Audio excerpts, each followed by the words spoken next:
Hi అండి, ఈ రోజు హోలీ స్పెషల్ గా ఒక మంచి స్వీట్ అయితే మీ ముందు తీసుకుని వచ్చాను. ఈ స్వీట్ చాలా ఈజీగా అలాగే సింపుల్ గా చేసుకోవచ్చు. నోట్లో వేసుకుంటే ఖచ్చితంగా కరిగిపోతుంది. సో ఏం మాత్రం లేట్ చేయకుండా ఈ స్వీట్ ఎలా ప్రిపేర్ చేయాలో చూసేద్దాం. ఈ స్వీట్ ప్రిపేర్ చేయడానికి ఫస్ట్ అయితే నేను 1/2 kg బొంబాయి రవ్వ తీసుకున్నాను. అది కూడా సన్నగా ఉన్నది. ఒకవేళ మీ దగ్గర రవ్వ అనేది లావుగా ఉంటే మిక్సీ పట్టి తీసుకోండి. ఇప్పుడు 1/2 కప్పు మైదా అలాగే 1/2 కప్పు పెరుగు కూడా వేసుకోవాలి.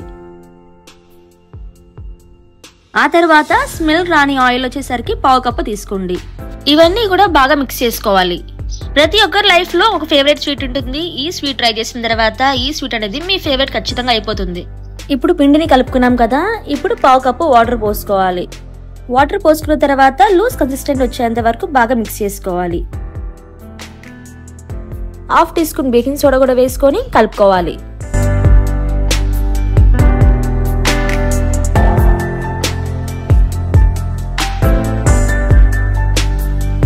బేకింగ్ సోడా వేసుకొని మిక్స్ చేసుకున్నాం కదా, ఇప్పుడు మూత పెట్టి 10 నిమిషాలు నాననివ్వాలి. ఈ పిండి నానేలోపు పంచదార పాకం పట్టుకుందాం. ఇప్పుడు పొయ్యి మీద గిన్నె పెట్టుకొని 1 కప్పు పంచదార 1 కప్పు నీళ్లు వేసుకోవాలి. మీ దగ్గర కుంకుమ పువ్వు ఉంటే కుంకుమ పువ్వు యాడ్ చేసుకోవచ్చు, లేదా స్కిప్ అయిన చేసుకోవచ్చు, లేదా ఎల్లో ఫుడ్ కలర్ ఉన్నా కానీ కొంచెం యాడ్ చేసుకోవచ్చు. నేనైతే కుంకుమ పువ్వు యాడ్ చేస్తున్నాను. 5 నిమిషాలు బాయిల్ అయితే సరిపోతుంది. తీగ పాకం అయితే అవసరం లేదు. ఇక్కడ నేను చూపిస్తున్నాను కదా, స్టిక్కీగా వస్తే సరిపోతుంది. ఇప్పుడు స్టవ్ ఆఫ్ చేసుకొని పక్కన పెట్టుకోవాలి. ఈ లోపు పిండి నానింది కదా, ఇప్పుడు పిండి అయితే గిట్టుపడింది కదా, 2 పెద్ద స్పూన్స్ తో అయితే వాటర్ వేసుకోవాలి. వాటర్ వేసుకొని బాగా మిక్స్ చేసుకోవాలి.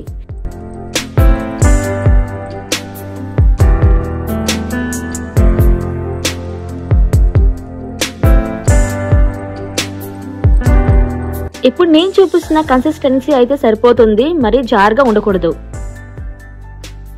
ఇప్పుడు స్టార్ నోజల్ తీసుకొని పైపింగ్ బ్యాగ్ లో పెట్టుకోవాలి. ఒకవేళ స్టార్ నోజల్ లేకపోయినా గ్లాస్ లో పైపింగ్ బ్యాగ్ పెట్టి దాంట్లో అయినా పెట్టుకోవచ్చు.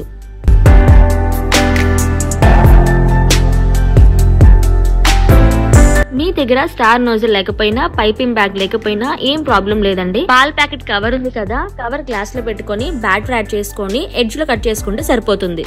ఇప్పుడు పాన్ పెట్టుకొని ఆయిల్ వేసుకోవాలి. 30 వంతు ఆయిల్ అయితే సరిపోతుంది. ఆ తర్వాత నేను చూపించే విధంగా జిలేబీలు అయితే వేసుకోవాలి. ఇప్పుడు నేను చూపిస్తున్న విధంగా రౌండ్ గా వేస్తున్నాం కదా, ఎడ్జ్ అనేది మాత్రం పిండి మీదకే రావాలి, సైడ్ కి రాకూడదు. ఇది మెయిన్ పాయింట్ అండి. ఎందుకంటే సైడ్ కి వస్తే జిలేబీ అనేది విడిపోతుంది, రౌండ్ షేప్ అనేది ఉండదు.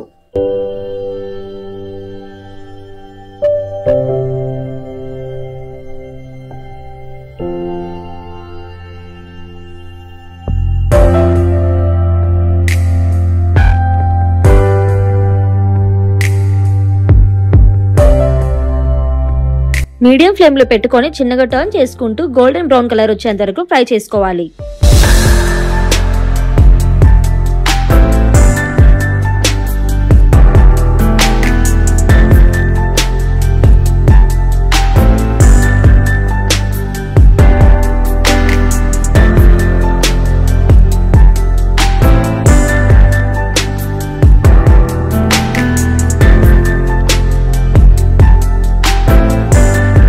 ఫ్రై చేసిన స్వీట్స్ అన్ని కూడా గోరువెచ్చని పాకంలో వేసుకోవాలి. ఒక 5 నిమిషాలు పాకంలో ఉంచుకొని తీసుకొని సర్వ్ చేసుకుందాం. దాని మీద పిస్తా పప్పు వేసి గార్నిష్ చేసుకుందాం. ఈ స్వీట్ ని ఖచ్చితంగా మీ ఇంట్లో ట్రై చేయండి. 100కి 100 మార్క్స్ ఖచ్చితంగా పడిపోతాయి. ఈ టేస్టీ స్వీట్ మీకు ఎలా కుదిరిందో మర్చిపోకుండా కామెంట్ సెక్షన్ లో కామెంట్ చేయండి. అలాగే ఈ వీడియో నచ్చితే లైక్ చేయండి. కొత్తగా మన ఛానల్ ఎవరైనా చూసినట్లయితే వెంటనే సబ్స్క్రైబ్ చేసుకోండి. Thanks for watching. See next video. Until then take care. Bye by.